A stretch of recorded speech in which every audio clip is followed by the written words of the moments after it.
Bom dia a todos. Vamos dando continuidade aqui ao nosso congresso, agora abrindo a parte de cirurgia. Eu vou colocar aqui o meu comoderador para esta apresentação, que é o Fred. Então, eu sou o Virgílio, sou coordenador da cirurgia da Sanar, e vou colocar aqui o Fredinho, que é um colega meu aqui da Sanar, cirurgião também, e vai moderar. Bom dia a todos. A apresentação do Dr. Renato Lucas. Então, o Dr. Renato Lucas, vou apresentar vocês a ele. Então, ele é médico anestesiologista, residente, ele fez residência médica de anestesiologia no Hospital das Clínicas da Faculdade de Medicina da Universidade de São Paulo. Ele atualmente é assistente da anestesiologia do Hospital das Clínicas da Faculdade de Medicina da USP de Ribeirão Preto, além de ser coordenador do serviço de dor aguda da unidade de emergência do Hospital das Clínicas da Faculdade de Medicina da USP de Ribeirão Preto.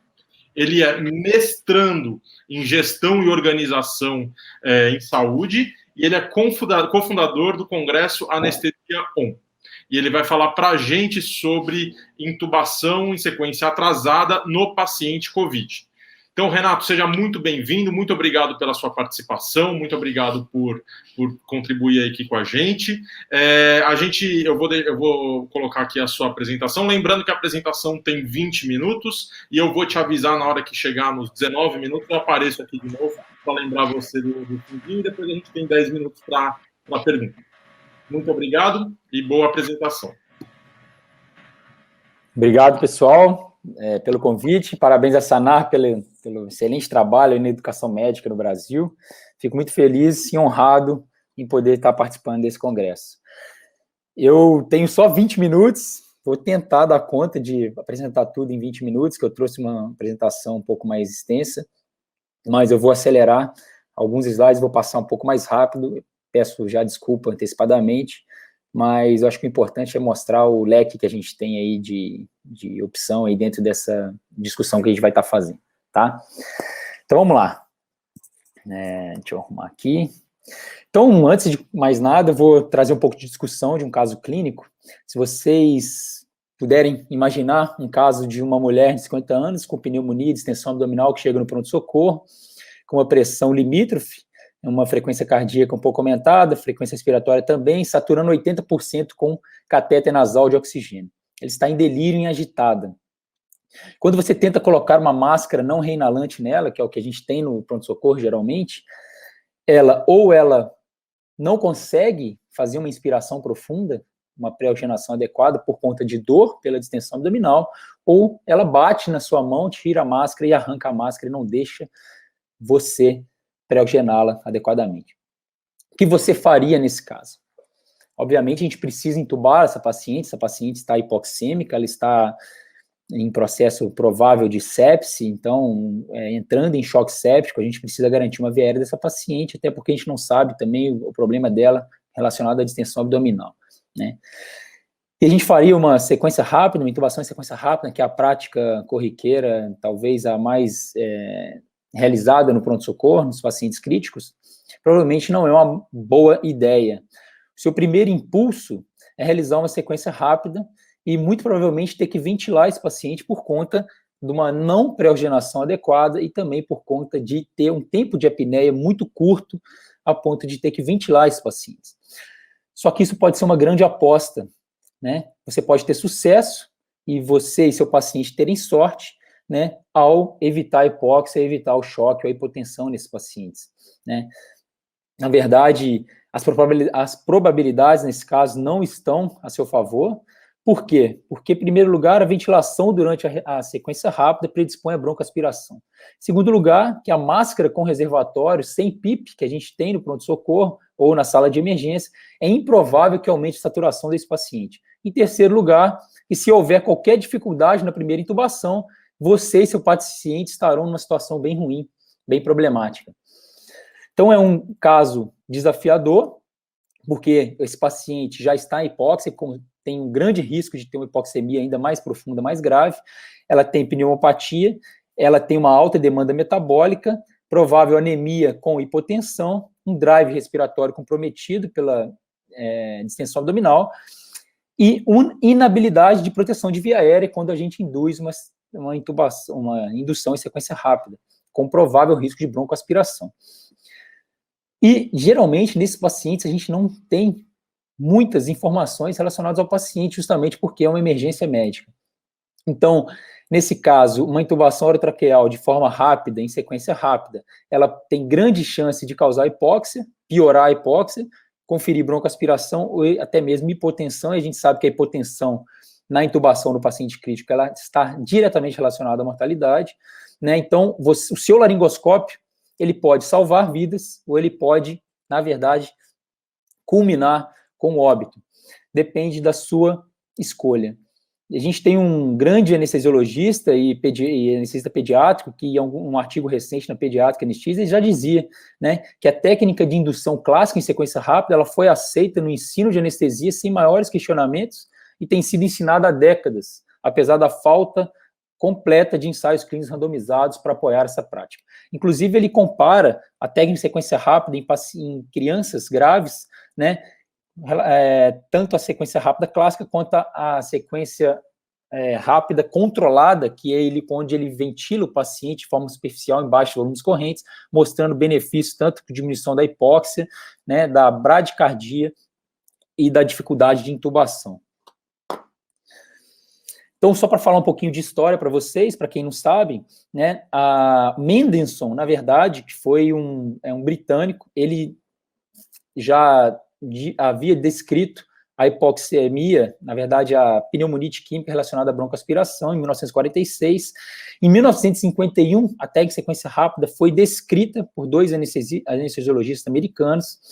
A manobra de Selig foi em 1961 apenas, e hoje a gente sabe que não tem muita evidência relacionada à proteção de broncoaspiração, da compressão da cartilagem cricoide.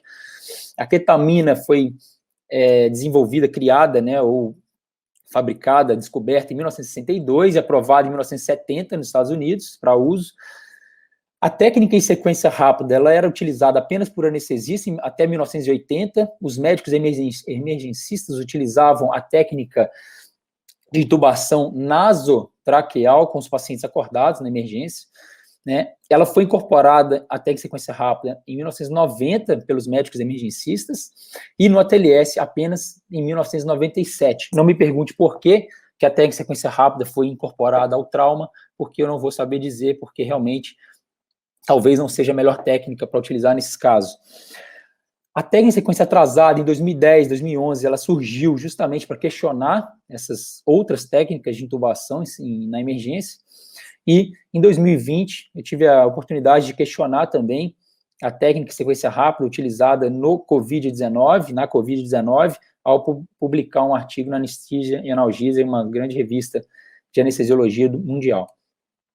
E hoje a gente sabe que a gente tem outras técnicas de intubação, não só a técnica de intubação em sequência rápida, na emergência, né? A gente tem a técnica de intubação tradicional, a gente tem a rápida, a gente tem a atrasada e a gente tem a acordada. A tradicional, ela é controlada, é um ambiente que a gente tem total controle sobre o paciente, um paciente que não está na emergência, geralmente a gente utiliza para cirurgias eletivas, o anestesiologista faz a indução normal, ventila o paciente sobre máscara e depois intuba com tranquilidade. A técnica de sequência rápida, ela foi desenvolvida ou criada justamente para prevenir ou diminuir o risco de broncoaspiração desses pacientes na emergência, porque esses pacientes normalmente têm estômago cheio. A técnica atrasada, ela surgiu para melhorar a pré-oxigenação dos pacientes que têm pré-oxigenação difícil, como esse paciente do caso que eu citei para vocês. E a técnica acordada de intubação, geralmente ela é utilizada, indicada em pacientes com via aérea difícil, tanto para intubação com broncoscopia ou com laringoscopia e anestesia tópica. Só que é utilizada em pacientes que colaboram, que são cooperativos, né? Porque em pacientes que não colaboram, realmente essa técnica fica muito difícil de ser realizada. Então, para lembrar, a técnica tradicional, a gente oferta oxigênio, induz anestesia, ventila o paciente, e depois a gente usa o bloqueador neuromuscular e intuba sem maiores problemas. A técnica de sequência rápida, a gente oferece oxigênio, faz shots de sedativos e bloqueador neuromuscular de forma sequencial e rápida e depois intuba os pacientes. Na técnica de sequência atrasada, a gente não naquelas casos que a gente não consegue ofertar oxigênio de forma adequada, ou que a gente não conseguiria melhorar, né, a saturação desses pacientes, a gente utiliza um sedativo pré-oxigenação, para poder acalmar esse paciente, melhorar a ventilação desse paciente e depois fazer uma sequência rápida ou induzir esse paciente com sedativos e bloqueadores musculares, ou só sedativos como a ketamina e intubar, sem bloqueador muscular, ou você mesma pode até abortar a missão de intubar esses pacientes, porque muitas das vezes, quando a gente utiliza a ketamina, que é uma indutora do centro respiratório, que broncodilatadora, que melhora a patente de via aérea, o paciente muitas das vezes melhora a saturação, então você pode até questionar se esse paciente merece ser intubado ou não, né? E a técnica acordada, como eu disse, a gente utiliza anestesia tópica, broncoscopia ou laringoscopia e sedação consciente e intubação. Então, repare o seguinte, pessoal, se a gente fala em ventilação nesses pacientes, a única técnica que a gente ventila o paciente é a tradicional, que é a controlada. A técnica de sequência rápida a gente não ventila o paciente, a técnica de sequência atrasada a gente não ventila o paciente, e a técnica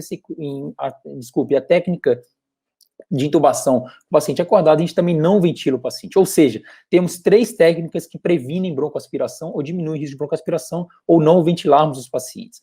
Então, pessoal, por que a técnica de intubação em sequência rápida teria relação com a insuficiência respiratória?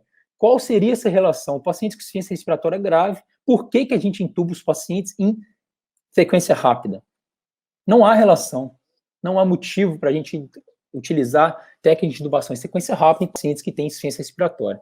O único motivo da técnica de sequência rápida que nós conhecemos é para prevenir broncoaspiração, só que outras técnicas também previnem broncoaspiração, como eu já falei para vocês, ao evitar a ventilação.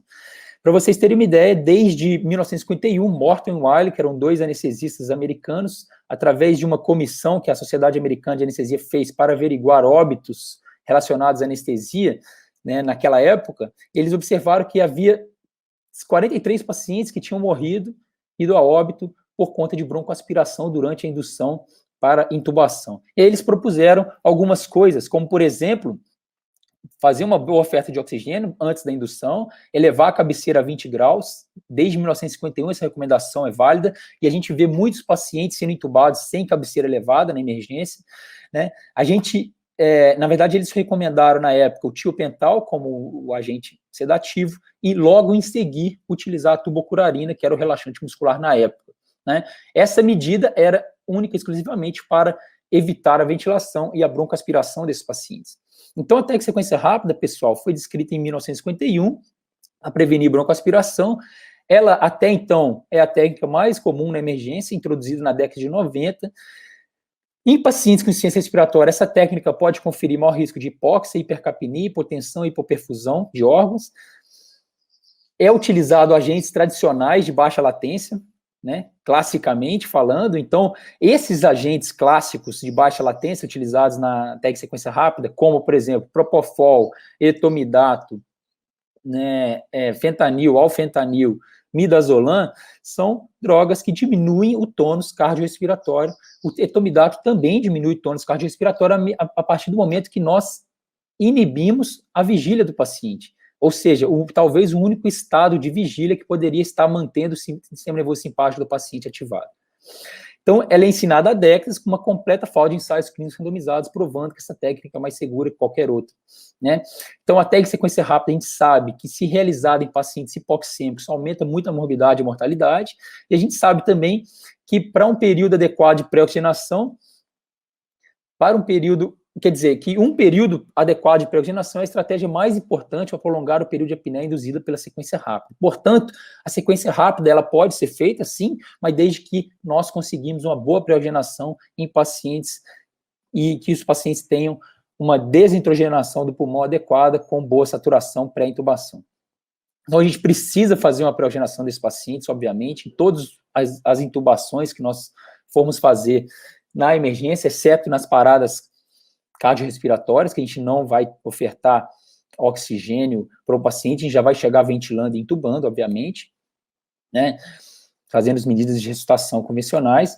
Então, mas na anestesia, por exemplo, quando a gente faz a indução controlada, intubação controlada, a gente utiliza aparelho de anestesia, que é um circuito fechado, com reabsorvedor de CO2, e a gente consegue ofertar 100% de oxigênio para esses pacientes. Na emergência, com máscaras não reinalantes, a gente não consegue ofertar 100% de oxigênio, no máximo 60% a 70% de oxigênio.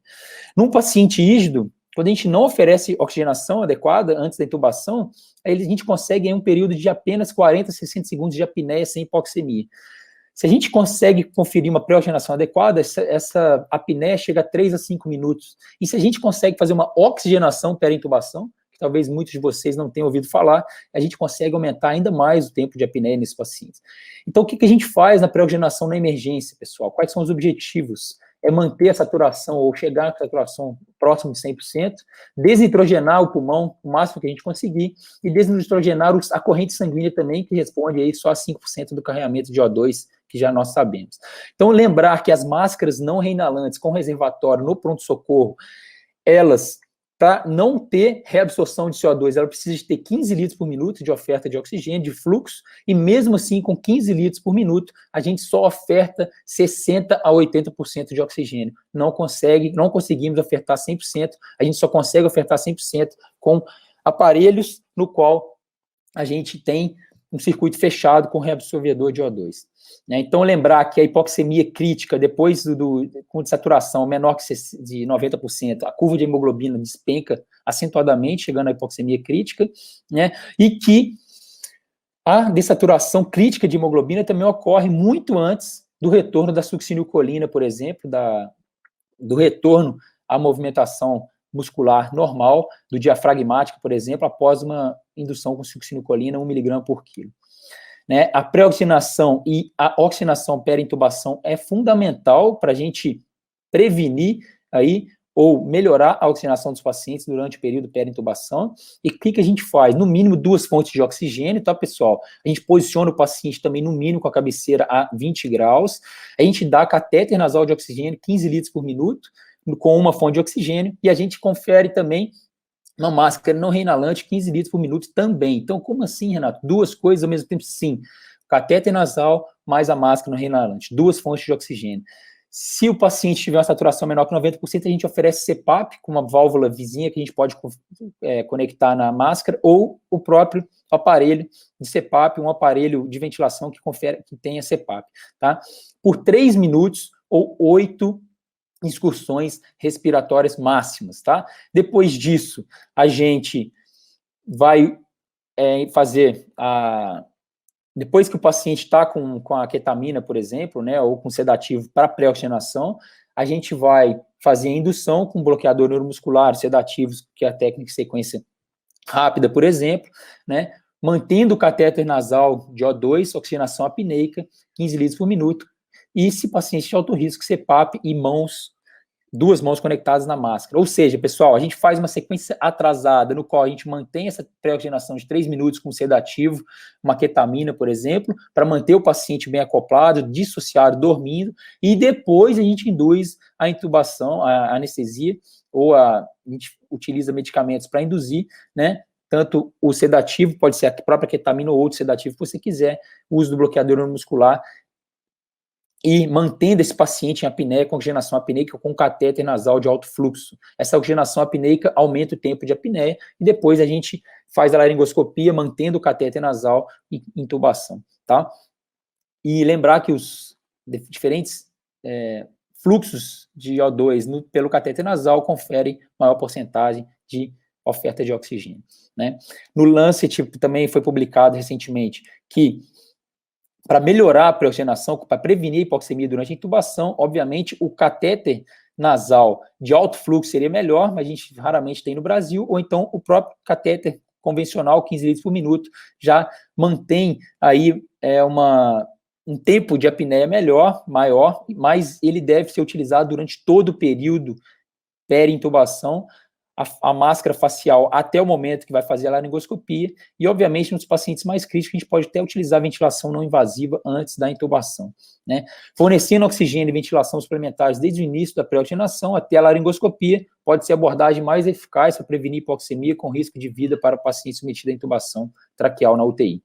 Né? Então, tem vários trabalhos mostrando que a ventilação não invasiva ou o uso de CPAP comparado com uma pré-oxigenação convencional melhora os desfechos, tanto em termos de hipotensão, hipoxemia e outros eventos adversos, tá? E aqui é simplesmente uma recomendação variando aí de conforme o risco dos pacientes, mas, por exemplo, todos os pacientes utilizam, né, catéter nasal de oxigênio 15 litros por minuto no período peri-intubação inteiro, né, e dependendo se o paciente for de baixo, médio ou alto risco, ele vai receber aí CPAP ou não, né, ou a própria válvula que pode conferir PIP ou CPAP. Então, nos pacientes de alto risco ou hipoxêmicos, é recomendado o uso de CPAP ou o dispositivo que confere PIP na válvula, que é uma válvulazinha, né, que a gente põe, né, na bolsa máscara. Problemas da indução em frequência rápida, pessoal. A gente tem algumas armadilhas na emergência, né, como intubação esofágica, broncoaspiração, hipoxemia, hipotensão e, inclusive, parada cardiorrespiratória. A hipotensão é um fator independente de morbidade e mortalidade, né, então, alguns estudos de coorte retrospectivo mostrando aí que mesmo só com etomidato e bloqueador neuromuscular, a gente tem uma incidência até que razoável de parada cardiorrespiratória, e os pacientes que têm parada cardiorrespiratória após intubação em sequência rápida, a mortalidade chega a 82%. Né? Os pacientes que não têm parada cardiorrespiratória, a mortalidade é apenas de 24%. Lembrando que são pacientes graves, críticos, ou na UTI ou na unidade de emergência. Né? E quando a gente compara esses grupos que tiveram parada cardiorrespiratória ou os que não tiveram, a diferença de comorbidades entre os grupos não houve. Então, geralmente, nós temos aí uma mortalidade bem mais alta nos pacientes que têm parada cardiorrespiratória até em sequência rápida. Aí, pegando um trabalho prospectivo aí com 64 UTIs na França também, mostrando que existem alguns riscos de parada cardiorrespiratória na intubação em sequência rápida, como, por exemplo, obesidade, pacientes com maior de 75 anos, geralmente são pacientes graves de Covid-19 também, né? Pacientes hipotensos na pré-intubação ou que têm hipoxemia na pré-intubação, como, por exemplo, pacientes também com Covid-19. E pacientes que não têm uma pré-oxigenação adequada também, como, por exemplo, pacientes com Covid-19, no qual, muitas das vezes, não é feita a pré-oxigenação de forma adequada. Então, também, mostrando que pacientes que têm parada cardíaca na intubação em sequência rápida, os que não têm retorno à circulação espontânea também têm uma mortalidade muito mais alta. Os que não retornam, obviamente, os que têm retorno espontâneo têm mortalidade de 62%, os que não retornam, obviamente, 100% de mortalidade, e os que não têm parada cardíaca, a mortalidade é muito menor.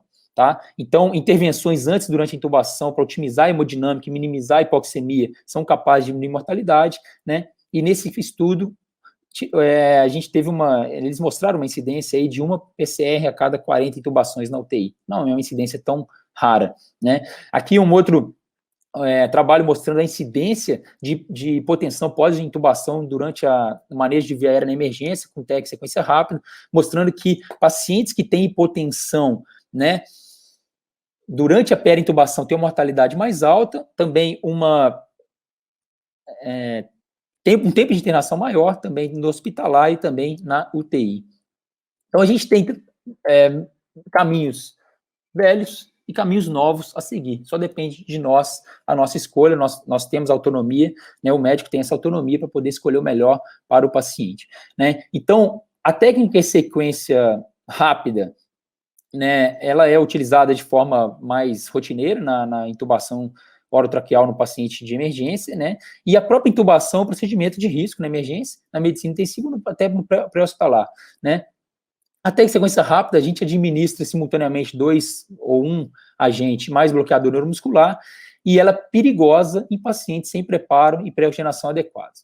E o que a gente faz? Quais são as alternativas que a gente faz à intubação em sequência rápida, para poder, talvez, minimizar esses riscos, tanto de hipotensão quanto de hipoxemia, parada cardiorrespiratória na intubação ou na peri-intubação. A gente pode utilizar a ketamina, que a ketamina, ela mantém preservado o tônus cardiorrespiratório, até aumenta o tônus cardiorrespiratório, ela é broncodilatadora, ela tem um efeito dissociativo, ela desconecta o paciente a estímulos externos, mantém patência de via aérea e não causa depressão respiratória. Então, a ketamina é muito utilizada em pacientes com pré-oxigenação difícil ou até com pacientes com via aérea difícil, né?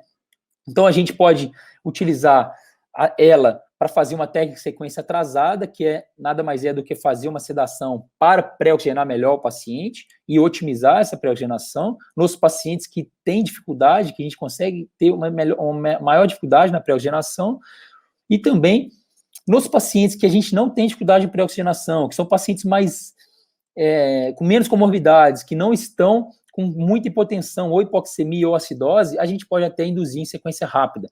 Mas, nos casos de via aérea difícil, por exemplo, com dificuldade de laringoscopia, a gente utiliza a ketamine only brief intubation, que é uma técnica em sequência atrasada, que a gente não usa o bloqueador neuromuscular. Ou então, a intubação do paciente acordado, se ele for colaborativo, tá? Falar um pouquinho da ketamina. Então ela é uma droga versátil, utilizada em várias situações na prática médica, e ela é completa, porque ela confere hipnose, analgesia, amnésia, imobilidade, estabilidade hemodinâmica, sem depressão respiratória, mantém reflexos viários preservados e é simpático mimética, diferente de todas as outras drogas sedativas anestésicas que a gente tem, que são simpaticolíticas, né? Ela tem algumas desvantagens, como alucinação, cialorreia, nistagmo, agitação, mas ela mesmo assim, esses efeitos colaterais são bem raros, né? A gente usa na nossa prática, no Brasil, a ketamina S, que é a dextrocetamina, que ela tem menor incidência de efeitos alucinatórios, ela tem maior potência, 4 vezes mais potente geralmente, e tem uma menor duração. Quais são os mitos da ketamina? Então, alguns mitos já foram quebrados. Ela não aumenta a pressão intracraniana, ela não aumenta a pressão intraocular, ela é plausível, na verdade, evitar em pacientes com psicose ativa ou com esquizofrenia mal controlada, e, obviamente, não precisa utilizar monitores para doses analgésicas. Obviamente, para pacientes que vai receber intubação traqueal, todos eles merecem e devem ser monitorizados, tá? Vamos lá, tem 1 minuto só de aula. Os efeitos colaterais são bem raros, tanto em crianças quanto em adultos, tá? E vamos falar um pouquinho, então, da sequência atrasada. Então, pessoal, a sequência atrasada é um tipo de sedação para o procedimento, tá? Que, no caso, o procedimento é a pré-oxigenação. Então, a gente utiliza sedativos específicos, que, no caso, mais indicado é a ketamina, para fazer uma melhor pré-oxigenação efetiva. A gente usa uma dose dissociativa da ketamina, geralmente 1 miligrama por quilo, tá? Bem lento, para não fazer a apneia, que dura 10 a 15 segundos, a gente faz em bolos rápidos, né? Então, como numa sedação ou procedimento, a gente quer o quê? O paciente calmo, com via aérea protegida e respiração espontânea. O paciente fica inconsciente, dissociado, mantém patência, reflexo de via aérea, respiração e tônus circulatórios mantidos, né? E aí, para que a gente tenha uma preparação para a oxigenação adequada, até prosseguir a intubação. A cena, então, fica muito mais controlada, a gente tem muito mais tempo para poder realizar as coisas e o paciente com a pré-oxigenação muito melhor e muito mais adequada. Então, quais são as indicações? Pacientes com pneumopatia e que tem, né, algum distúrbio, né, comportamental e cognitivo, que esteja agitado por hipercapnia ou por hipoxemia, ou que esteja com rebaixamento do nível de consciência, ou então um próprio paciente que esteja com muita dor, que não consiga acoplar bem a máscara facial, ou pacientes apenas que têm o pulmão doente, ou pacientes que têm sinais vitais também comprometidos. Quais são as contraindicações? Parada cardíaca, a gente não consegue ofertar oxigênio, fazer essa pré-oxigenação adequada, né? Trauma raquimedular, talvez pelo posicionamento, e trauma grave de fase, que a gente não consegue também ofertar máscara para oxigênio. Então, a gente faz um posicionamento, a gente faz máscara não reinalante, catéter nasal e, às vezes, CPAP, utiliza a ketamina, espera 3 minutos, faz a indução se o paciente precisar de intubação, com hipnótico, bloqueador neuromuscular, mantém uma oxigenação apneica com a catéter de 15 litros por minuto e depois a intubação. Então, se são pacientes com pré-oxigenação difícil, como crianças, idosos, obesos, síndrome SARA, por exemplo, né, síndrome de desconforto respiratório adulto, e DPOC, por exemplo, a gente usa a ketamina, né, máscara com reservatório, como eu mostrei, posicionamento, enfim. Se o paciente tem uma saturação menor que 95, a gente pode utilizar o CPAP ou uma PIP de 5 a 15 centímetros de água, tá? E aí, a gente, depois da ketamina, a gente observa se esse paciente ainda precisa de intubação. Se ele precisar, a gente induz com bloqueador neuromuscular, catéter nasal mantido e intuba o paciente sem maiores problemas, né? Comparando aí as duas técnicas, a sequência rápida clássica, a gente também pré-oxigena, administra simultaneamente sedativos e bloqueador muscular, sem ventilar o paciente até entubar. A sequência atrasada, a gente também pré-oxigena, só que a gente utiliza sedativos específicos para pré-oxigenar melhor, mantém a ventilação espontânea do paciente por 3 minutos, mantém reflexo de via aérea, a gente utiliza depois bloqueador muscular, mantém uma oxigenação apneica e depois intubação também sem ventilação. E aí, alguns estudos mostrando, né, em populações, né, de vítimas de trauma em pré-hospitalar, mostrando que a técnica em sequência atrasada com uso de ketamina melhorou e muito, né, a oxigenação, a saturação dos pacientes, inclusive a estabilidade hemodinâmica. Né? Aqui, muito interessante, um artigo na Anesthesiology, no qual os autores estudaram a ketamina em ratos, mostrando que a ketamina mantém, né, a patência de via aérea, ao contrário de outros sedativos hipnóticos que predispõem a um colapso de via aérea superior e suprimindo a musculatura da via aérea superior. Né? Então, por exemplo, mostrando aqui que ketamina, comparando com propofol, melhora o drive respiratório, o volume corrente, o volume minuto, né? O fluxo respiratório, o Dutch cycle, tudo comparando com o propofol, mantendo aí o tônus do genioglossus, que é o principal músculo da língua, que mantém a patente de via aérea, e também a tonicidade do genioglossus. Então, a ketamina, concluindo, esses autores concluíram que, mesmo comparando com sono REM, com um rato acordado com sono REM, a ketamina, ela melhora todos os parâmetros ventilatórios comparados tanto com sono REM, né, ratos acordados ou com propofol. A ketamina é um hipnótico, analgésico e estimulante respiratório, pessoal. Então, isso é muito interessante. Eu gostaria muito que vocês levassem para casa esse conceito, que a ketamina é um estimulante respiratório. Em muitos pacientes com Covid, a gente consegue melhorar a saturação dos pacientes para intubação, mesmo com a pré-oxigenação adequada. Na verdade, e ela abole a relação entre perda de consciência e disfunção muscular da via aérea superior, né? Aí veio o Scott Weidiger querendo comprovar se realmente a sequência atrasada melhora a saturação pré-intubação. E aí ele pegou um estudo prospectivo, multicêntrico, em 3 hospitais, não randomizado, né, no qual pegou pacientes de emergência. Já estou acabando, tá, Vigílio? Só um minutinho. Então ele pegou esses pacientes na emergência, em UTI, e eles comparou pacientes que já faziam a pré-oxigenação adequada, e depois ele simplesmente utilizou a ketamina, e obviamente ele observou que todos os pacientes que já tinham a pré-oxigenação adequada, de forma adequada, melhoraram a saturação após o uso da ketamina. Né, os resultados foram bem interessantes, mostrando um aumento significativo aí de 88% para 98%, e é o que a gente vê também em pacientes com Covid-19. Esse aqui é um outro estudo, comparando antes e depois. Antes eles utilizavam, no pré-hospitalar no Texas, a sequência rápida, depois eles passaram a utilizar a sequência atrasada, e mostraram aí benefícios interessantes com relação à hipoxemia perintubação e pós-intubação, mostrando uma melhora bem considerável em relação até a sequência atrasada, tá? Então, aqui eu falo do COBE, que é a ketamina em monoterapia sem relaxamento muscular, indicado para via aérea difícil ou pacientes sem reserva pulmonar, risco de expiração. Eu tive a oportunidade de publicar um artigo na Anesthesia e Analgesia esse ano, relacionado ao Covid-19, questionando, né, o uso da sequência rápida e talvez indicando aí a sequência atrasada para intubar os pacientes com Covid, porque os pacientes têm por si só via aérea difícil, aí o exame é comprometido antes da intubação, número reduzido de profissionais, enfim. Os pacientes têm bad lungs, good brain, mas a pré-oxigenação é deficiente, né? Concluindo, então, não existe só uma técnica para intubação na emergência, tá? O risco da intubação orotraqueal na emergência existe, a gente deve minimizá-lo sempre que possível. A pré-oxigenação adequada sempre deve ser realizada. Uma pré-oxigenação difícil ou em pacientes graves, outras técnicas são promissoras, como a técnica sequência atrasada ou a COBE, né? A ketamina é uma droga segura e bem versátil.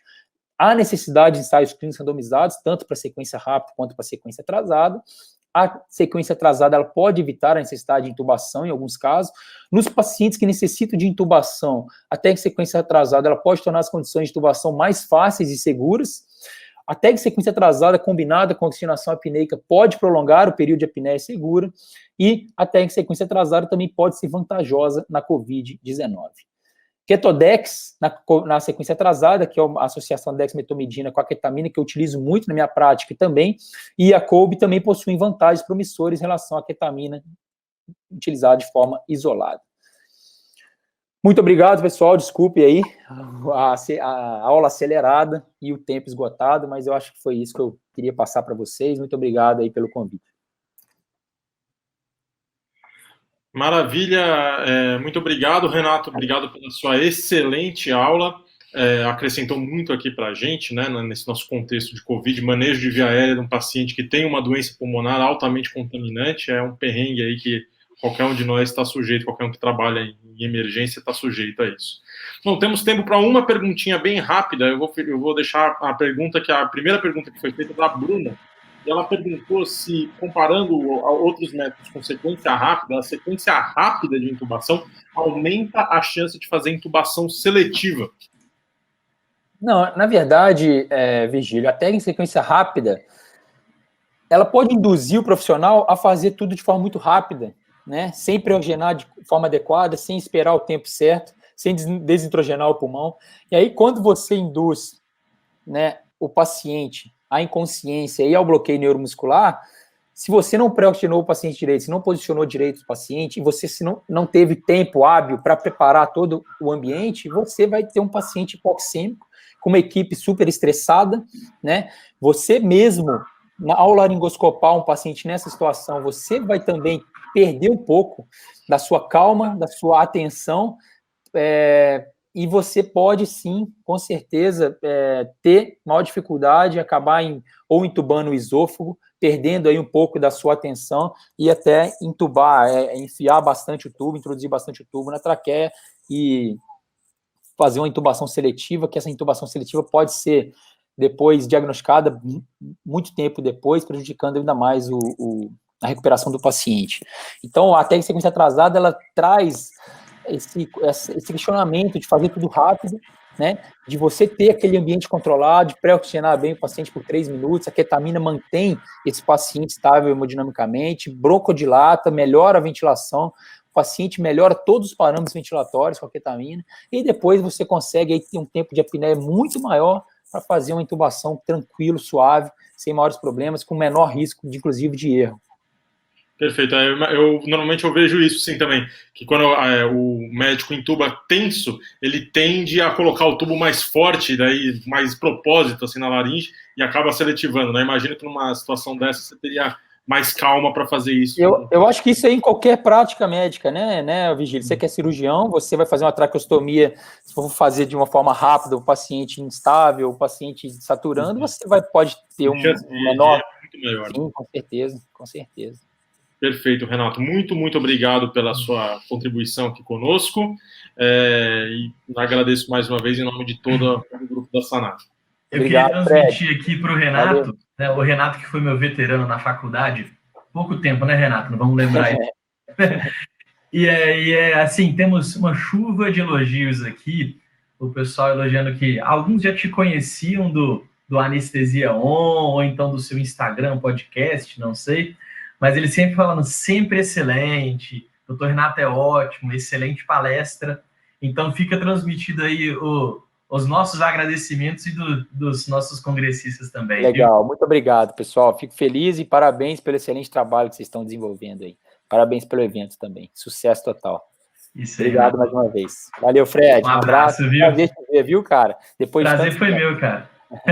Valeu, um abraço. Tchau. Até logo. Tchau, tchau. Bom, pessoal, dando continuidade aqui, então, ao nosso congresso, agora a gente vai ter o prazer de contar com uma palestra do grande professor Frederico Cantarino, nosso Fredinho. O Fred, que além de um amigo pessoal meu, colega meu da época de residência, ele é cirurgião do aparelho digestivo, formado lá, residência de geral e desse aparelho digestivo lá no Hospital das Clínicas da Faculdade de Medicina da USP. Ele é graduando na Faculdade de Medicina da Universidade Federal de Juiz de Fora, onde atualmente ele também é preceptor, ele é um dos médicos lá, assistentes responsável pelo ensino médico lá no HU da Federal de Juiz de Fora. E, além disso, ele é professor da Sanar, um dos professores mais queridos de cirurgia e de toda a Sanar. E ele vai falar com a gente sobre cirurgia nos tempos de Covid. Fredinho, 30 minutos também, 20 minutos, na verdade, com 10 minutinhos de pergunta. Passo a bola completamente para você. Grande abraço, meu amigo. Então, bom dia a todos. Queria dizer que é um prazer estar aqui. É uma honra, é de ficar lisonjeado, né? A gente tem um momento como esse, em que a gente tem um alcance fantástico para milhares de pessoas, né? Então, a gente está gerando bons frutos dessa pandemia. É de ficar muito satisfeito mesmo. Recebi um convite, fiquei lisonjeado por esse convite de falar aqui para vocês sobre cirurgia nos tempos de Covid. E me perdoem, o 0 estava do lado do 9, né? É só na hora H que a gente começa, que a gente percebe. Mas é claro que é cirurgia na era Covid-19. Então, pessoal, quando a gente fala de Covid, quando a gente fala qualquer coisa, a gente tem que sempre se perguntar assim, como que eu vou falar? E no início da palestra, eu vou dizer para você que eu falo agora sem nenhum conflito de interesses. É uma formalidade, mas isso tudo tem um porquê. Na era Covid-19, eu não sou nenhum infectologista, não sou entendido de saúde, mas isso começou no final do ano passado, lá em Wuhan, na China, talvez. Questão do mercado, do morcego, sou cirurgião, não é da minha praia. Em janeiro, fevereiro, começou a tomar uma notoriedade, na hora que atinge ali a Europa, Estados Unidos, e até que em 16 de março, foi mais ou menos a época que São Paulo tomou um pouco à frente aí das decisões, a gente começa uma quarentena no Brasil. E aí, de curiosidade, só para vocês saberem, olha aí, no dia 13 de março eu casei. Então, sim, por pouco eu não escapei, mas estamos aí. Brincadeira à parte, pós esse 16 de março, um período curioso na cirurgia. Isso porque o mundo inteiro, e a gente aqui no Brasil também, o mundo inteiro está empenhado no Covid. E como é que ficou o lado cirúrgico? Porque a cirurgia é uma coisa, Covid é outra, o cirurgião não trata o Covid diretamente. Mas é claro que a prática cirúrgica ela ficou diferente. Então, para começar, a gente tinha aqueles esforços iniciais de achatar a curva, né? Falava assim, quarentena, usava aqueles termos de impacto lockdown, vertical, horizontal. Basicamente, a gente estava falando de formas de distanciamento social, né? Tinha fotinha rodando na internet, alguns faziam até uns memes, tem um Ronaldinho Gaúcho escondido nessa foto. Mas o ponto é, existia um esforço populacional, seja organizado, ou seja só um senso coletivo, de algum grau de distanciamento social. Isso mudou o que no meio cirúrgico? Para começar, a gente mudou muito, mas muito trauma automobilístico. Então, o meio urbano, a mobilidade urbana, ela é útil, ela gera indústria, gera produção, gera economia, mas ela vem a um preço, e um dos preços que a gente paga é o trauma automobilístico. Essa aqui é a sala de trauma no final de março e 1º de abril do Hospital João 23. Foi uma residente que mandou a foto, acabou chegando a mim, e olha só, é um local que habitualmente o João 23 é um hospital referência em Belo Horizonte, e esse aí com certeza é aquele local que é aquela correria, um monte de paciente grave, enfermeiro passando para cá, laboratório para lá, cirurgião para cima, ortopedista para baixo, estava vazia, nenhum leito ocupado. Pensa só. Não é só essa a consequência, a gente tem outras consequências, né? Teve uma redução absurda, por exemplo, do consumo de combustível fóssil e da produção de gás carbônico. Então tem consequências ambientais, que também extrapolam o meio cirúrgico, não é nosso foco. Mas a gente entende que o distanciamento social trouxe um lado interessante para o meio cirúrgico. Houve também a preocupação com a sobrecarga no sistema. Por exemplo, na esfera de ventiladores, né? A gente não sabia se a oferta de ventiladores aqui no Brasil ia ser suficiente. No mundo afora, era um ponto crítico. E ficou algo meio politizado também. Mas tem evidência prévia e atual até sobre compartilhar ventiladores. E por incrível que pareça, isso aconteceu. E aconteceu no primeiro mundo, em Nova York. Chegou até essa foto, que é um pouco marcante, sobre aí, o compartilhamento do circuito do ventilador. A gente olha na imagem aqui, né? O que a gente vê? Um circuito, 2 circuitos, 3 circuitos, 4 circuitos acoplados a esse ventilador. Não sei se esse de 4 foi utilizado ou se era um teste. Era uma foto que rodou de forma não oficial, né? Mas, de fato, em Nova York teve compartilhamento de ventiladores. Então, isso é muito, muito importante, né? A gente começa a medir o impacto quando a gente também vê a realidade de leitos de UTI. Na Itália, no auge daquele caos, em Bergamo, etc., alguns tipos de paciente, alguns perfis de pacientes, eles eram, digamos assim, paliados, porque não tinha oferta de sistema para eles. No Brasil, a nossa realidade é sempre curiosa e heterogênea. Então, um mapa, para a gente ler de forma rápida aqui do Brasil, as áreas em amarelo são as áreas que previa-se um número suficiente de leitos de UTI, enquanto as áreas em cinza, leitos insuficientes, ou em preta, que não tem leito de UTI, uma população de 100 mil habitantes. Então, existia essa preocupação real lá no início, tipo assim, como que a gente vai lidar com isso? E aí, a gente tem uma preocupação junto com a oferta não só da infraestrutura, mas do profissional. Tem um relato muito interessante lá no New York Times, que um dado hospital no Bronx estava colocando radiologista para tocar emergência. Eu vou só repetir. Estava tocando radiologista, uma emergência. A última vez que um radiologista viu emergência foi na faculdade. Então, assim, é uma situação meio de calamidade, né, da oferta de mão de obra especializada. Isso sem falar na necessidade de equipamento de proteção individual.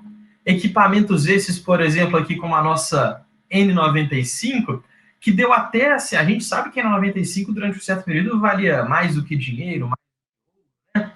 E aí teve até algum estresse de política interna, em que os Estados Unidos talvez foi um pouco tubarão e roubou compras de insumos alheios de outros países, né? Mas, Fred, como que isso tudo se relaciona ao cirurgião, ao meio cirúrgico? Então, olha, o que a gente tem numa sala cirúrgica em funcionamento? A gente tem, por exemplo, desculpa aí, Renato Lucas, mas no carrinho de anestesia, que eu sei que eles não gostam que fala carrinho, né? A gente tem um ventilador. A gente tem o intensivista aqui, que são os médicos que não são intensivistas necessariamente, como anestesistas e cirurgiões, mas que eles têm um meio que lida com o paciente grave. Então, às vezes, numa calamidade, eles são um degrau ali acessível para suprir um serviço que beira o adequado, né? A gente tem uso de EPI, mas espera, o EPI está restrito, e essa galera usa EPI pra caramba. Então, basicamente, a gente tem aqui na sala cirúrgica um leito de UTI e uma mão de obra especializada. Então, a sobrecarga do sistema, o que acontece é que a gente viveu um momento de conceber aí o reaproveitamento do centro cirúrgico, tanto na sua infraestrutura, quanto no seu recurso humano, para a gente direcionar isso no empenho do combate à pandemia do Covid. E isso implicou naturalmente na necessidade de reduzir cirurgias. Tanto que um monte de paciente não foi operado até hoje. Isso está completamente no ar, assim, para muita gente. Mas o fato é que suscitou alguma necessidade de priorização. Quem que a gente iria operar? Então, assim, não é todo mundo, não é ninguém. A gente teve que elencar prioridades dos pacientes que continuariam a ser operados. E, além disso, surgiu o como operar, né? Tem que identificar qual é o risco, como que a gente vai proteger o paciente e como que a gente vai proteger a equipe que vai lidar com o paciente. Nesse momento, então, a gente tem cirurgias suspensas e um monte de dúvidas. E aí vem uma avalanche de publicações nas principais revistas médicas, sejam elas da área cirúrgica ou mesmo da área não necessariamente cirúrgica, publicações de organizações institucionais, sejam internacionais ou nacionais, publicações de sociedades brasileiras e internacionais que tentaram organizar isso. E foi uma conversa longa que talvez até hoje essa conversa ela não finalizou, mas o que acontece? A gente chegou a algumas conclusões. Quem que a gente vai operar nessa era Covid, claramente, e de forma uniforme, digamos assim, mundo afora, é, por exemplo, o paciente portador de doença oncológica. Trago aqui um exemplo que eu operei durante a pandemia, que foi o câncer coloretal. tem um tumor de reto. A gente vai esperar a pandemia para a doença se tornar irressecável? Claro que não. Então, o mesmo vale, por exemplo, aqui para uma metástase hepática de câncer coloretal, que também foi operada na vigência de pandemia. A gente não tem o que fazer, a gente está encurralado. Então, vida que segue, assume o risco. Um outro perfil de cirurgia são as cirurgias cardíacas, coronarianas. Elas não são da minha prática, eu não domino tanto, mas assim, a lógica é muito clara, né? É aquele tipo de paciente que é uma bomba relógio. Então, para esse paciente, a ponderação de risco-benefício, ela se paga, opera e vida que segue. E, naturalmente, as urgências, porque a urgência não tem como esperar, é uma úlcera perfurada, é uma apendicite, é um abdômen agudo obstrutivo, são doenças inevitavelmente cirúrgicas, também não escapa da cirurgia.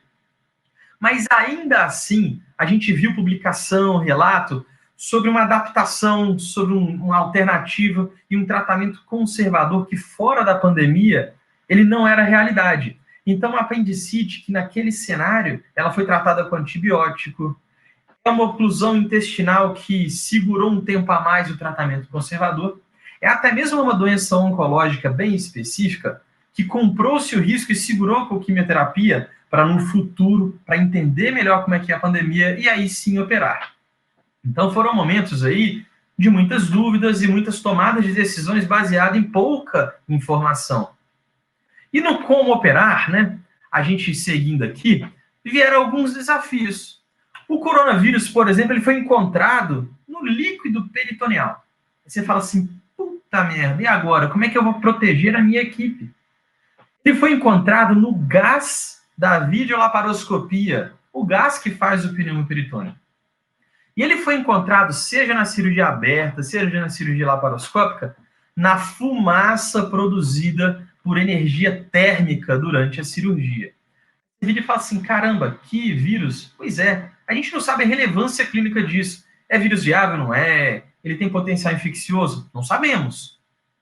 Além disso, a COVID, ela tem a capacidade de simular abdômen cirúrgico. Tem um exemplo aqui do início da pandemia de um colega que ele circulou essas imagens aí, de uma apendicite diagnóstico clínico, que aí foi lá, olhou o apêndice na foto de cima aí, o apêndice está normal. Na foto de baixo, o que gerava sintoma era um monte de linfonodo aumentado, num paciente que fez adenite mesentérica por coronavírus. Além disso, a gente não sabe identificar esse paciente às vezes.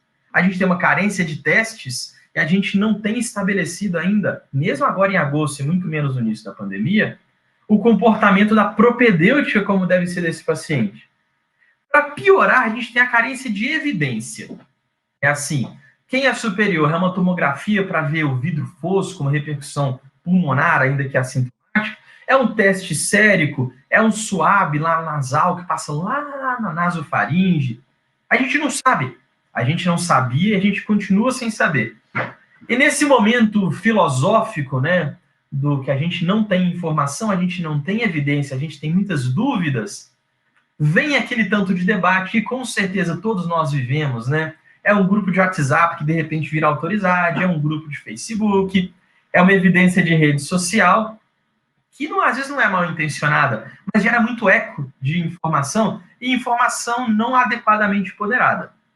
Então a gente tem que fugir disso e entender que na ausência de evidências, o que tem que predominar? É a segurança, é o cuidado e é a prudência. Então vieram um monte de estratégias para endereçar, para responder aqueles riscos do coronavírus ter sido encontrado nos líquidos cirúrgicos e biológicos. Então, por exemplo, o que aconteceu? Teve gente que adaptou aqui um aspirador junto do bisturi elétrico para quando gerar a fumaça, ela já ser aspirada e não contaminar a equipe. Teve gente que, por exemplo, esvaziou o pneumoperitônio num frasco com álcool 70. E aí esse frasco com álcool 70 supostamente estaria neutralizando a partícula viral, seja aí diretamente da barriga do paciente, né, num trocar, ou seja num sistema de circuito fechado, colocando no escape, no respiro dele. Um dreno de tórax, ele pode ser adaptado colocando um filtro na via para o ambiente para evitar que aerosolizasse aquele material para o ambiente. Seja um dreno de tórax tubular, seja um dreno de tórax do estilo pigtail. E, é claro, toda a equipe passou a utilizar o quê? Equipamento de proteção individual. Sobretudo a proteção respiratória, porque no meio cirúrgico você já se cobre com aventais e luvas de rotina, mas a via respiratória costumava ser só uma mascarinha michuruca. Agora vira máscara N95, vira óculos, face shield, e até máscaras mais robustas, como essa que a gente tem aqui na última foto. E a pandemia trouxe vários impactos na prática da cirurgia. Por exemplo, uma coisa que está acontecendo, sobretudo agora que a pandemia ela se arrasta, é que a gente está gerando uma demanda reprimida, ou seja, um acúmulo de casos represados de quem não foi prioridade. Quer ver outro relato interessante? As urgências têm ficado mais graves. Isso não é somente na doença cirúrgica, não. Os infartos chegam mais graves, mas focando na cirurgia, é aquela apendicite que procura com 5 dias ao invés de procurar com 2, a diverticulite que já chega perfurada, o obstrutivo que chega tardio, séptico. Isso porque todo mundo está com medo de ir para o hospital. O nosocômio é a sede do Covid agora. Então, evitar o hospital na leitura da população é evitar a doença. Mas eles não puderam isso adequadamente e acabam comprando o risco de manter uma doença e dar chance dela progredir. Quer ver outra doença que isso acontece? O câncer. A gente está começando a ver um não acesso dos pacientes à propedêutica, e mesmo quem tem a propedêutica, uma demora em procurar uma avaliação e uma terapia. Então, a consequência é que a gente vai ver mais câncer avançado. Os procedimentos também mudaram, né? O perfil de traqueostomia, a gente está selecionando cada vez mais o paciente para minimizar. Imagina uma doença com exposição a aerossóis. Traqueostomia, né? Uma cirurgia, né? Então, acesso central, a gente talvez está pulando por um profundo na femoral, para tirar a equipe da parte superior do paciente, para não gerar pneumotórax nesse paciente, para que pioraria ele. A drenagem torácica e a paracentese, por lidar com líquido biológico curioso, líquido pleural, líquido peritoneal, é lido como de risco. E para todos esses procedimentos, tem uma série de recomendações, baseadas muito em intuição, em opiniões, de cuidados, precauções e uso de API. Isso sem falar no impacto indireto na prática cirúrgica, né? Por exemplo, insumos, aí, tudo que depende de uma logística está prejudicado pela pandemia, ainda mais num Brasil que é dependente de transporte rodoviário, que algumas fronteiras interestaduais estiveram fechadas, que algumas mãos de obras não ficaram muito bem organizadas. Por exemplo, no mundo afora, foi até publicado, né? Não temos banco de sangue cheio, está tudo faltando. Isso é uma realidade brasileira também. Mas quer ver uma outra? Esse aqui é um screenshot do meu WhatsApp. Isso é uma residente falando assim para mim: Fred, o hospital não tem bloqueador neuromuscular e eu tinha uma apendicite para operar. Por que não tinha? Porque o caminhão que levava não chegou e atrasou o tempo suficiente para acabar o estoque quase.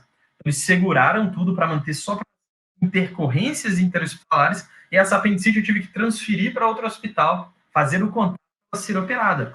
Pensa só. Então, nessa era Covid, né, a gente viveu essa realidade de um grande impacto na prática cirúrgica.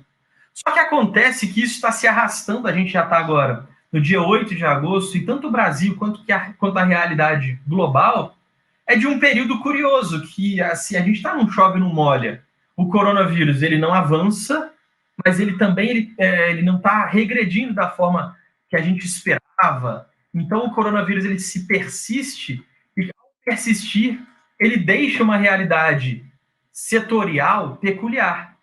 E esse daqui para frente, a gente tem que entender que vai ser diferente na vida social, na vida profissional e nessa palestra na cirurgia. Uma das coisas que a gente viu é a popularização dos teletudo, né? Teletrabalho, telemedicina, teleaula. Até eu mesmo estive nessa praia aí, né? Com um microfone, um webcam, a gente vai muito longe. Só que a cirurgia não é fácil, né? Ela é uma área peculiar. Não existe cirurgia à distância. Bom, não existe tanto cirurgia. Como é que fica a cirurgia especificamente daqui? Para começar, a gente não opina. Não compete a nós o debate aí da hidroxicloroquina, né, da ivermectina, azitromicina. Nessa conversa, o cirurgião é aquele ali, ó, perdido, alheio. A gente não opina e não interfere na nossa prática. Talvez porque a gente, na prática do cirurgião, é difícil conceber uma pandemia, né? A gente não tem uma doença cirúrgica com um potencial pandêmico muito claro. Ou talvez porque, historicamente, cirurgiões são atletas. A gente tem histórico de atleta. Então, brincadeira à parte, para quebrar o gelo, eu até brinquei, né? Que fosse, então, interessante eu colocar aqui que todo cirurgião tem histórico de atleta, como uma declaração aqui do nosso conflito de interesse. Mas a verdade é que a cirurgia, ela vai prosseguir, às vezes de forma persistente e teimosa, a despeito da pandemia. A cirurgia, ela tem que continuar de uma forma ou de outra, e a gente vai ter que rever as nossas prioridades. Porque o que era no passado operar só apenas câncer, urgência cardíaca, não dá para se sustentar por um período demasiadamente longo. Mesmo doenças não prioridades nessa leitura, elas vão progredir, elas vão urgenciar, vão piorar o prognóstico. Sobre testagem e cirurgia, olha, é uma grande incógnita. Recentemente, eu estava conversando com colegas num grupo social de cirurgiões internacionais e cada um faz de um jeito, cada instituição protocola de um jeito. Tem local que testa todo mundo e testa com um tipo de teste 48 horas antes da cirurgia. Tem local que faz esse teste, depois interna e espera 14 dias com o paciente de molho no hospital para então testar de novo, ver se ele não ficou sintomático e aí operar. Tem uns que não fazem teste sérico, teste nasal, não fazem nada disso, fazem tomografia de tórax, para ver se não tem um vidro fosco pulmonar ali assintomático. Tem lugar que não faz nada, porque a gente não sabe a relevância disso num paciente assintomático. A única realidade é que o paciente sintomático, ele deve ser testado. O assintomático, ele deve ser protegido. Falando em proteção, a gente tem que lembrar de EPI. Então, olha, tem que usar gorro, máscara, óculos, uma proteção facial e um avental impermeável e dupla luva, tá? Isso é necessária, condição sine qua non. Ah, mas Fred, como é que fica? Olha, fica assim. Tem a cirurgia acontecendo, olha que interessante, nós temos máscaras que elas já vêm com plástico acoplado, faz o papel do face shield, e a gente vira e mexe, tem um cirurgião que até não está usando em campo, né? Isso acontece, por quê? Porque, olha, é difícil a gente lidar com esse API todo. Eventualmente tem que tirar. E aí fica exposto. E está no intraoperatório. É complicada essa decisão. Mas a realidade de proteção da equipe, ela tem que ser estudada. Realidades locais importam. Isso acontece por quê? Porque testar um paciente num epicentro de doença é completamente diferente de testar paciente num local que está com baixa incidência da doença. Isso não é só uma questão ali de pegar um assintomático da relevância clínica do teste, não. É porque a relevância clínica do teste no assintomático ela depende do comportamento populacional e não só individual. Então, a gente vai ter que se pautar neste momento pelas instituições, pelas governanças locais para nos guiar. Então, é o momento da gente valorizar nossas lideranças. E lembrar que todo estresse gera erro. Isso é bem documentado na literatura médica. Então, quando a gente vai operar, eu falo com a minha experiência pessoal e compartilhando a voz de diversos cirurgiões aí, tenho certeza que do Virgílio também. Operar já é estressante, tá? É um estressante gostoso, mas é estressante. Operar protegido de uma pandemia é o caos. Você está com calor porque você está, às vezes, com 2 aventais. Ar-condicionado nunca dá conta, tem lugar que não está podendo utilizar. Você está com gorro, máscara, óculos, face shield. A máscara é a N95, que ela já é um pouco dispineica, né? Aí você vai cobrindo a sua vista. Então eu peguei uma foto de um livro aqui de casa. E olha só, essa é a visão normal, a foto normal. Eu acabei de, cobrir com óculos de proteção. E eu uso óculos, hein, gente? Pensa só, seria um óculos em cima desse. Agora eu cobri com óculos de proteção e o face shield. Aí você fala, Fred, está sendo fresco, isso dá para operar. Vocês não estão entendendo, isso aqui eu estava em apneia. Na primeira respirada, tudo embaça. Então, essa questão do erro, ela é real. Eu exemplifiquei de forma aqui, digamos assim, ilustratória, um pouco até dramática, né? Como que é o estresse de operar um paciente na contexto de pandemia, mas a gente gasta muito mais esforço para ter a mesma produção, o mesmo retorno do trabalho. Então, o seu empenho é muito maior. Se o empenho é muito maior, o seu estresse é muito maior. Com mais estresse, maior chance de erro. Então, a gente precisa, nesse momento, sabe de quê? De boas evidências. Não é para basear a nossa medicina baseada em evidência, mas a cirurgia baseada em evidências. E aí eu plagiei, na cara dura, o Alencar aqui no próprio Sanarcom, que ele vira e fala assim, olha, a medicina é uma ciência da incerteza. Para aceitar uma evidência, ela precisa ser lida e não apenas repassada como corrente, ter plausibilidade, validação interna e externa e um benefício clínico relevante. Então, a gente precisa alcançar isso na cirurgia. Temos que caminhar, ainda não caminhamos. Enquanto a gente não tem essas evidências, eu lembro, pratiquemos segurança, cuidado e prudência. Esse status cronificado do Covid, da pandemia, vai exigir do cirurgião uma das habilidades maiores que caracterizam o cirurgião, que é a ponderação risco-benefício. A gente não está falando de conhecimento, a gente não está falando de mão, de técnica, de talento cirúrgico. A gente está falando de exercitar o raciocínio em ponderar uma variável nova na relação de risco-benefício ao determinar uma proposta de conduta para o paciente. Junto com ele, a gente tem um risco novo, e a gente tem benefícios diferentes. Então, essa balança nossa não é a padrão, ela está alterada. Individualmente, nós vamos ter que ponderar de novo e melhor, e sempre dividir essa conduta com o paciente.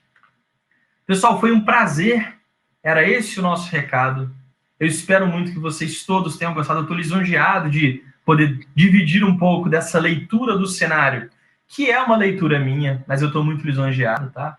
E eu estou à disposição para a gente conversar agora ou mesmo depois. Quem quiser me procurar aí no Instagram, a gente está lá como @prof.frederico.cantarino, e a gente pode conversar um pouco agora se a gente tiver tempo.